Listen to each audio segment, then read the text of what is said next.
పరిణామాలు చూస్తుంటే ఒక యువకుడిగా కాంగ్రెస్ పార్టీ శాసనసభ్యుడిగా కార్యకర్తగా చాలా బాధాకరంగా ఉంది. ఎందుకంటే ఒక వర్కింగ్ ప్రెసిడెంట్గా ఒక పిసిసి అధ్యక్షుడిగా గత ప్రభుత్వంలో ప్రజలకు జరుగుతున్నటువంటి అన్యాయాలను ఎదిరిస్తూ అట్లానే పార్టీ సీనియర్స్ అందరిని కూడా కలుపుకొని ఒక యూనిట్గా ఒక ఐక్యతగా గత ప్రభుత్వాన్ని ఎదిరించి ప్రజల ఆశీస్సులతో గవర్నమెంట్ ఫామ్ చేసినటువంటి మన గౌరవ ముఖ్యమంత్రి రేవంత్ రెడ్డి అన్న గారి పట్ల కొందరు మాట్లాడే విధానం చూస్తుంటే చాలా బాధగా ఉంది. ఎందుకంటే అధికారం వచ్చిన తర్వాత ప్రజలు ఇబ్బంది పడొద్దని చెప్పి ఇచ్చినటువంటి మాటలు సంక్షేమ పథకాలు ప్రజలకు అందుబాటులో తీసుకొస్తూ అభివృద్ధి కార్యక్రమాలు తీసుకొస్తూ పార్టీని బలంగా తీసుకుపోతున్నటువంటి ప్రయత్నంలో కొందరు పార్టీని బలహీనపరచాలని గౌరవ ముఖ్యమంత్రిని బలహీనపరచాలని చూస్తూ ఉన్నారు. ప్రజల ఆశీస్సులు ఉన్నంత వరకు మాలాంటి యువకులు శాసనసభ్యులు అన్నకు అండగా ఉన్నంత వరకు ఎవరు ఏం చేయలేరు. అట్లనే ఈరోజు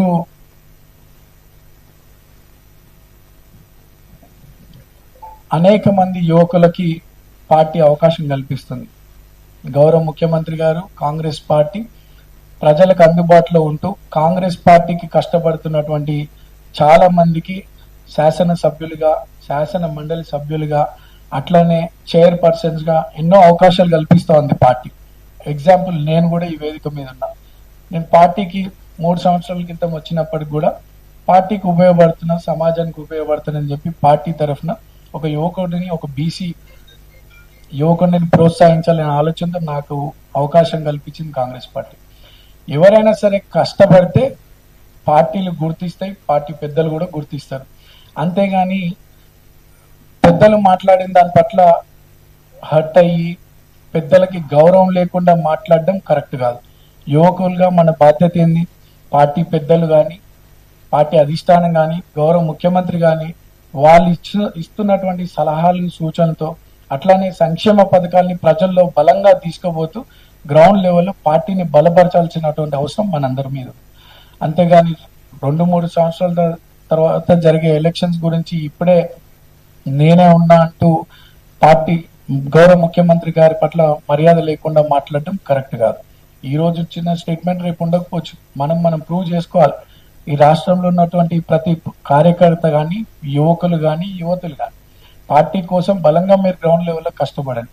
అంతేగాని పార్టీని బలపరచాలని కానీ, గౌరవ ముఖ్యమంత్రి గారిని బలపరచాలంటే ఇటువంటి తప్పుడు మాటలతో, తప్పుడు ఆరోపణలతో అగౌరవంగా మాట్లాడటం మేము సహించమని చెప్పి కోరుతూ మరి గౌరవ ముఖ్యమంత్రి గారిని క్షమాపణ కోరాలి. అట్లానే పార్టీ పెద్దలు కూడా ఇటువంటి మళ్ళీ రిపీట్ కాకుండా అందరూ కూడా క్రమశిక్షణ కమిటీ పెద్దలు ఇటువంటి వారిపైన చర్యలు తీసుకోవాలని కోరుతూ మనమందరం కూడా ఐక్యతగా ఉంటేనే రేపు మళ్ళీ కాంగ్రెస్ పార్టీని అధికారంలోకి తీసుకురావచ్చు. మనమందరం కూడా రేవంత్ అన్నకు బలంగా అండగా ఉండాలని కోరుతూ ఇస్తున్నటువంటి సంక్షేమ పథకాలను ప్రజల్లో తీసుకుపోతూ వచ్చే రోజుల్లో పార్టీని మళ్ళీ అధికారంలోకి తీసుకొచ్చే విధంగా కష్టపడాలని కోరుతూ అందరు కూడా, ఎందుకంటే రెస్పెక్ట్, డిసిప్లిన్ ఇవన్నీ చాలా ఇంపార్టెంట్, ఎస్పెషల్ యూత్కి.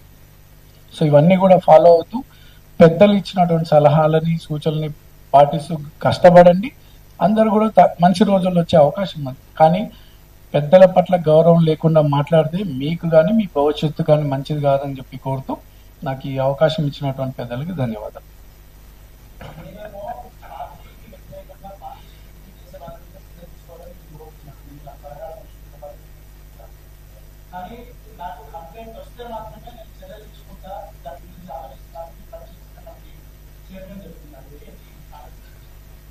ఇప్పటికే క్రమశిక్షణ కమిటీ చైర్మన్ గారు నోటీసులు ఇవ్వడం జరిగింది. ఆ నోటీస్ అందుకున్నటువంటి తరుణంలో చిన్నారెడ్డి గారు ఓకే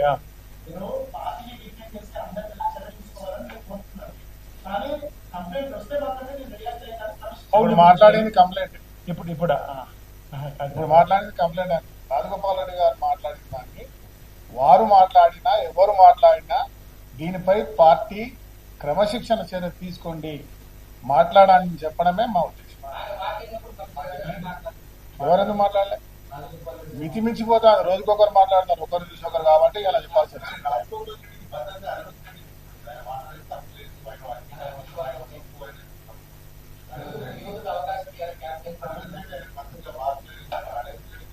అనిరుద్ రెడ్డి కూడా మంత్రి పదవి కావాలంటున్నాడు, ఆయన కూడా ఇస్తే ఆయన మాట్లాడాడు.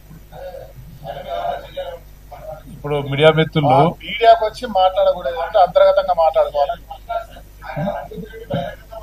డెఫినెట్ గా మిత్రులందరికి చిన్న విన్నపం.